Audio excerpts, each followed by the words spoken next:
மோர் மிளகா வத்தல், 100 கிராம் உளுந்து, கைப்பிடி அளவு கருவேப்பிலை, அதை வறுக்கிறதுக்கு நல்லெண்ணெய்.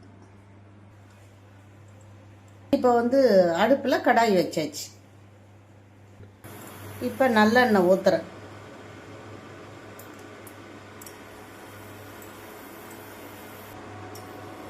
எண்ணெய் காஞ்சதும் மிளகாயை கொட்டணும்.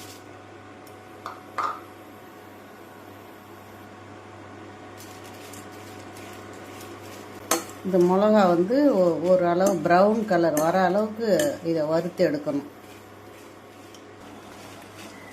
50 ml நல்லெண்ணெய் ஊற்றி இந்த அளவுக்கு இதை வறுத்தாச்சு. ப்ரௌன் அளவுக்கு வறுத்தாச்சு. தட்டில் கொட்டிக்கின்னு இந்த எண்ணெயிலேயே உளுந்து போட்டுடணும். ஆனால் உப்பு போடவே கூடாது, ஏன்னா இதில் இருக்கிற உப்பே தூளுக்கு சரியாக இருக்கும்.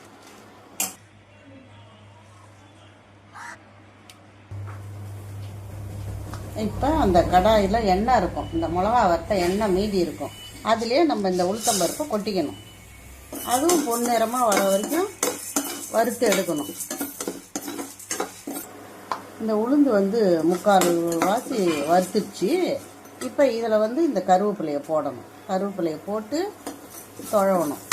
இது வறுபடவும் அது வறுபடவும் சரியாக இருக்கும். உளுத்தம்பருப்பு வறுத்தாச்சு. இப்போ மிக்சியில் கொட்டி அரைக்கணும். எந்த காரணம் மட்டும் உப்பு போடவே கூடாது, ஏன்னா அந்த மிளகாயில் உப்பு இருக்குது. அது இதுக்கு கரெக்டாக இருக்கும். இப்போ மோர் மிளகாயும் உளுத்தம்பருப்பும் வறுத்து எடுத்தாச்சு. அரைச்சது எல்லாத்தையும் இப்போ மிக்சியில் போட்டாச்சு ஜாரில். இப்போ அரைப்போம். அரைச்சிட்டு காட்டுறோம். இட்லி பொடி அரைச்சாச்சு. இட்லி பொடி அரைச்சாச்சுங்க.